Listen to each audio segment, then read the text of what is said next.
Welcome everyone to the Sygnum November Investment Outlook. I hope you're well. Thanks again for taking some time out of your busy schedule on this very exciting day to join us. The theme for today is, will Trump reshape the crypto markets? As always, I have Kat Tischhauser, Sygnum's Head of Investment Research, with us again. Hi Kat, how are you? Hello, I'm great. Really, this is a wonderful time for people in the crypto market like ourselves. Absolutely. Before we proceed, just a gentle reminder that all content and opinions presented today in this live stream are not investment advice. So let's get going. So with this month's big event, the US presidential election, which Trump won in a clean sweep, the quiet months of the crypto market are definitely now over. As a pro-crypto president, Trump has promised to make the US the Bitcoin and crypto capital of the world. And with this win, the price of Bitcoin has already hit all new-time highs, and as we speak, is closing in on the significant landmark of $100,000 USD. Interestingly, the recent election saw 271 pro-crypto candidates being elected to Congress. It was just 150 after the 2022 midterms. Trump has promised to form a Bitcoin and crypto presidential advisory council on his first day in office, and with a mandate to act within 100 days.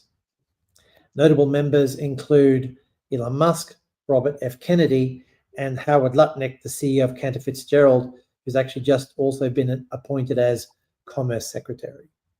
So, and while Bitcoin is performing in meme coins as well, altcoins have so far seen little growth, leaving a few investors wondering when or if the altcoin season will actually happen on this cycle. So Kat, let's start by talking about the clean sweep. The news of Trump's return to the White House helped Bitcoin, more than double from its earliest lows, reaching an all new time high. So tell us, why is Trump election in the US president driving this Bitcoin surge? Right. It's very significant, and clearly the market is expecting huge progress on the US regulatory front. That's basically the key driver behind crypto being a Trump trade and the price action that we have seen. Lack of regulatory clarity in the US has been holding the crypto market back substantially. Definitely deterring, holding back institutions from allocating to crypto because of the regulatory risk that they would be running. It was also depressing the alt sector, the altcoins, quite a bit, because the SEC repeatedly mentioned that they consider most crypto assets securities. So this was particularly, Bitcoin wasn't affected by that, but a lot of the market was. And also shoehorning crypto, which is basically what the SEC has done, shoehorning crypto into regulatory regimes that aren't really suitable or appropriate for crypto, had a lot of negative consequences. For example, projects couldn't really pass value easily to token holders without attracting crazy regulatory overhead that actually they couldn't reasonably support. And I think, actually, as a side point, I think it's in part responsible for the rise of meme coins, because these tokens that have truly no value attached to them, and they're not doing anything productive, they were in no way in the SECs. They were safe from the ire of the SEC, and it was productive assets that were trying to actually, or would have liked to pass value to token holders that were actually prevented from doing so, or were at risk. So a change in all of this is of course very significant for the market.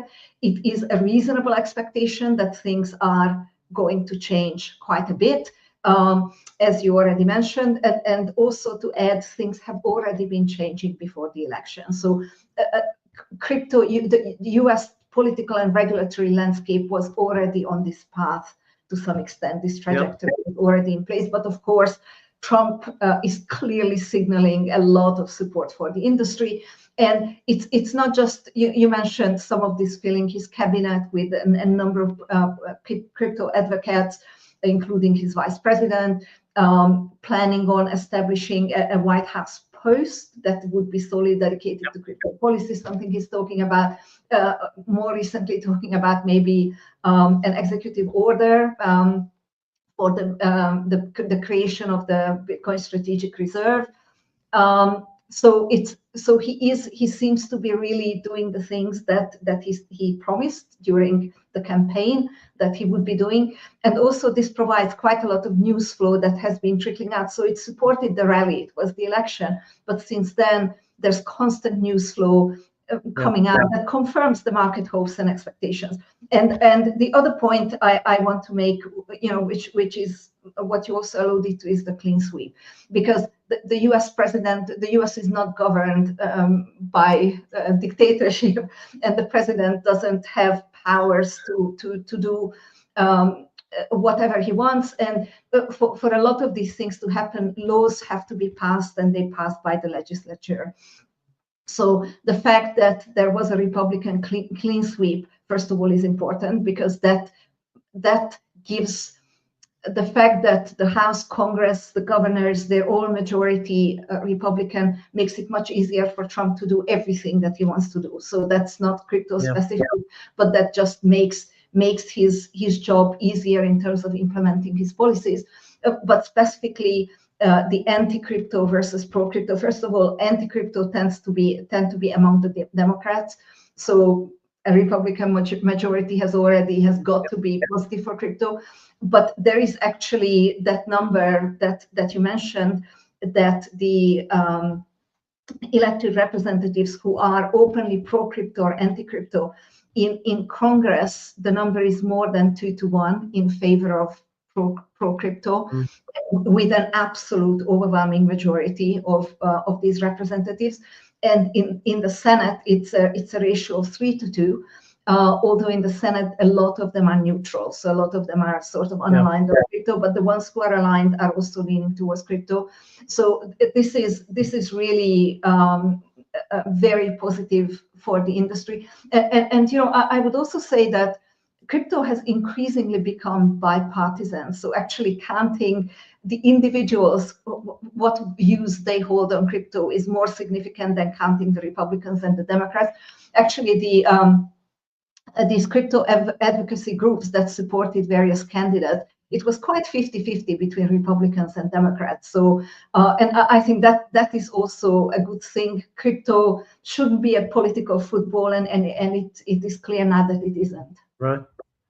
One thing that probably come up is also Trump's stance against central bank digital currencies, which are a potential win for advocates of personal privacy as well. So with this changed landscape that you're talking about here, looking forward, what do you think we might see in the next few years from a big picture perspective? Yeah, like the two most important things that I would highlight, of course, we will see a lot of things supporting miners and this and that. But the really important things, one is the regulatory clarity. And this has been holding back institutional allocations. Bringing down this risk will really open the way to a lot more new money to flow into crypto, and it's maybe the most important thing. The US is an uncharacteristic laggard in having clear crypto regulations. So now, if the US catches up and maybe even overtakes, takes leadership in implementing, very conducive regulation, clear regulation for crypto, that will be one of the most important developments that we can see. And I mean, hopefully positive regulation that actually is suitable to the asset class. It actually makes sense. It actually supports innovation. And this is now the expectation and the hope. And the other is the Bitcoin Act. I can't overstate the significance of the US government saying we're thinking about creating a central bank Bitcoin reserve. And it's not just that the U.S. government is going to start buying Bitcoin and that's more demand, and demand drives up the price. That is maybe the smallest part of it. The signaling is the biggest part of it. The U.S. government doing this is very likely to lead to other governments considering it. There are lobbyists who talk to other governments who say that this is the case, and they're actually scrambling. I cannot confirm that, but it wouldn't surprise me. There's also local governments, for example, the states, Pennsylvania already filed their own Bitcoin Act, and apparently a number of US states are planning to do the same. So basically, this can snowball, and it can also, for example, have the effect of other countries generally relaxing regulation around crypto. And one very big market where this would be pivotal if this happens would be China, right? If China feels they need to catch up in this regard and change their stance on crypto, so that could also be very significant. And basically, the US starting this ball rolling, that would truly a central bank Bitcoin reserves alongside gold, as an alternative, or converting some of their gold into Bitcoin. I think this would transform the crypto market and really propel the price of Bitcoin to levels that are above current prices. Sure. I mean, you could also see, like you said, other countries following suit, collaboration kind of possibly driven by kind of game-like forces as well. Trump said one of his first actions as president would be the removal of SEC Chair Gary Gensler. He may not have the power to remove Gensler, but the chair has already hinted at stepping down. If he does, how do you think things could change? Yes, and obviously the president can name the chairman of the SEC. He just cannot remove commissioners. So the composition of the SEC wouldn't necessarily change unless Gary Gensler resigns. He hasn't said that he would resign, but he has been giving speeches where the tone of what he said was very much pointing in that direction. So this is pure speculation, but it really would not be surprising at all. He's been in that position for a while. He received a lot of criticism from legislators and the industry. He fought in the trenches for a long time. His policies and stances are jarring with the current administration. I think it would not be surprising if he sort of said, I've done my time. It's time for me to go. Now, at that point, the composition of the SEC would also change, because there would be then a new person joining as commissioner. And it is the expectation, of course, is in the current environment that would be a pro-crypto person, and thereby tilting the balance amongst SEC commissioners, and that the chair of the SEC is likely to be a pro-crypto person. That's obviously very, very positive for the industry. I think if the SEC no longer insists that most crypto assets are securities, that can have substantial implications. First of all, it removes the cause for a lot of the lawsuits that are currently ongoing, because the claim is that, for example, Coinbase is operating an unregistered securities exchange because crypto assets are securities. So if that changes, then even the rationale for these lawsuits and intended lawsuits is removed. It's quite likely that we would see them ending, see a number of no action letters. Also, investigations and intended litigations would not proceed, and the ongoing lawsuits, a lot of them would basically end. And this would include, of course, a lot of these lawsuits are against US crypto exchanges. Now, if crypto assets are no longer considered securities in that old regulatory sense, and these exchanges are no longer considered, breaching regulation and having to be targeted with lawsuits, then they can be considered legitimate surveyable markets. And the reason why this makes a difference, in addition to all the other consequences that would follow from this, is that it would also open the way to ETFs, to further ETFs to be launched, because then the trading on these exchanges can be the surveyable market that the SEC can point to, and this was the missing piece with the other ETFs. So if that's in place, then we can actually see a lot of further ETFs being filed for and launched. And I think here the most important ones will actually be the index ETFs. Passive investing is a big part of the investing landscape. It will be in the crypto market as well. There's a lot of demand for index and sector investing amongst traditional investors. So I think we can, once crypto can offer those products, I think those products will be very well received. I'm not sure that single token ETFs would make a lot of sense to the new money that's looking at the crypto market. So I think that's less exciting than the index ETFs. But basically, changes at the SEC can open the door to all these things. Sure. It's certainly just speculation at this stage, but I think it could be quite interesting to watch how this all unfolds. Moving to macro, the market dropped around 3% when Fed Chair Jerome Powell suggested that further interest rate cuts might not happen because of a strong US economic growth pattern. Goes against what many in the crypto and the financial markets expected. What's your take on this one? Yes, I mean, the pace of US rate cuts may slow, and relative to what the market has been expecting. It's partly because of economic data, as you mentioned, but it's also partly because of Trump's stated economic policies. Tax cuts and tariffs are fundamentally inflationary. These are the cornerstones of Trump's economic proposals. And if these are really implemented, then obviously there will be further inflationary pressures arising from that, and that would obviously make the Fed cautious in terms of how much to cut and how fast. And the pace of the rate cuts, it is important. Well, it's obviously always important, but since 2008, financial markets have been primarily driven by the liquidity cycle, really.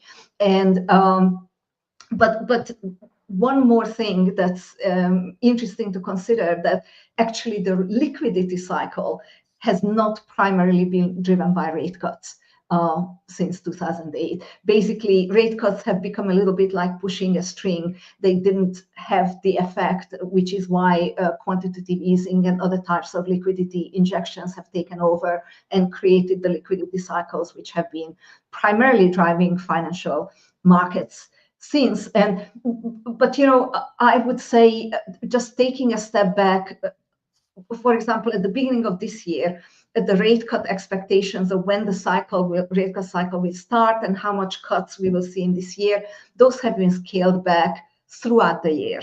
And the equity market made all-time high after all-time high in the face of it. So I wouldn't, yes, the pace of the rate cut may slow, but I wouldn't be too concerned about it. We're still looking at fairly strong economic growth, and we're still looking at an ongoing rate cut cycle. And this combination typically is an ideal backdrop for risk assets, even if the rate cut cycle is slower than previous expectations. So the economic environment is not as clear-cut or as perhaps in the Goldilocks zone as many investors might have hoped at the moment. Given the current circumstances, what factors do you think could kind of start to change this macro view? Yeah, it's really interesting. The traditional markets are in two minds, right? The equity markets are buoyed since the election and since the start of the rate cut cycle. And its expectations of higher earnings, that's a big part of that. I think that's also, of course, propelled by Trump's economic policies that would be pro earnings growth, for example, tax cuts. But the bond market is saying the opposite and doing the opposite. The bond market started selling off already after when the rate cut cycle started. It sold off slightly. And as Trump's electoral chances increased and then eventually got elected, actually the bond markets have sold off significantly. The 10-year has increased by 80 basis points, the 10-year yield. Basically, what this is telling us is that the market is expecting inflationary pressures. I think that's based on the stated policies. This is a reasonable expectation. And also the rising bond yields, they also basically, in that sense, they negate a lot of the effect of the rate cuts, right? Because people are not borrowing in the money market, they're borrowing several years maturity, and those yields have been rising. And actually mortgage rates and small business loan rates have been rising. So it's actually going in the opposite direction, and it's a risk to watch. It's a mixed picture, and it's a risk to watch. And we'll just have to see as we get more clarity over the next few months what policies Trump will actually implement. Yeah. Speaking of mixed picture, I want to talk about the next alt season with a question mark after it here. Bitcoin is starting to break through its all-time highs and shortly could be reaching that magic number of 100,000. Crypto markets waiting for the next alt season. History suggests that altcoins often surge after Bitcoin peaks. Analysts think as they recycle back into alts. But from a different perspective, what do you think could stop it or moderate it for this cycle? I think this cycle is a little bit different. And it has really, previous cycles have been really, really similar in how they proceeded. And this cycle may be different. And first of all, there is an impact on alts coming from the regulatory change. So if really for now, this is only the expectation, those laws haven't been passed and it's not a fact yet, just a very strong expectation. But basically, it removes a lot of regulatory risk around altcoins specifically. And we have already seen a price correction. This is rational. And we can expect to see more when these policies are actually confirmed. So that would just be a rational repricing of pricing the risk, the previous risk out of the the price of these coins. But in terms of this high beta rally in tokens, we are seeing it, but this is concentrated in meme coins basically overwhelmingly. So the question is, we are going to see a high beta rally as we have seen in all of the cycles. The question is this going to be an alt season or is this going to be a meme coin season? Right?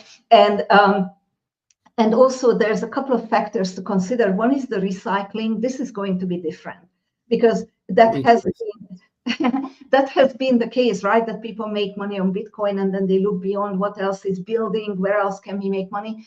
Now, a lot of the money flowed into the Bitcoin ETFs.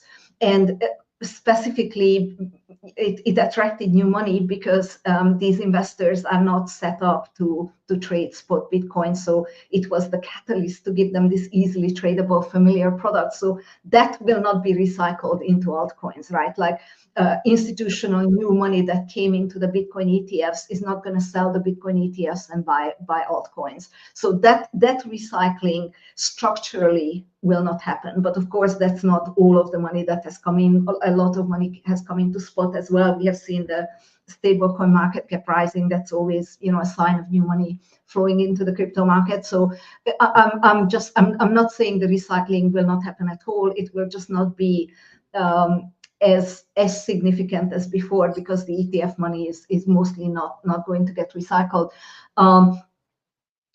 And also, we mustn't forget that Bitcoin has really strong drivers, and especially, for example, Bitcoin as a central bank reserve, that's now on the table. Altcoins have a high bar to beat with that. That's when we're talking about alt season, as in altcoins outperforming Bitcoin. Bitcoin has a lot going for it currently. So we have to also consider that, and that also makes this cycle a little bit different. To me, the big decider whether we will have an alt season or whether we will have a meme coin season is what the crypto regulation will actually look like. If basically regulation will be structured in a way that genuine value can accrue to tokens without triggering lawsuits or very onerous regulatory overhead, then I think that's going to ignite a very substantial alt rally. We would see a lot of fee switches turned on. We would see a lot of experimentation with tokenomic models, how best capture the value and how to drive it to token holders versus other stakeholders and so on.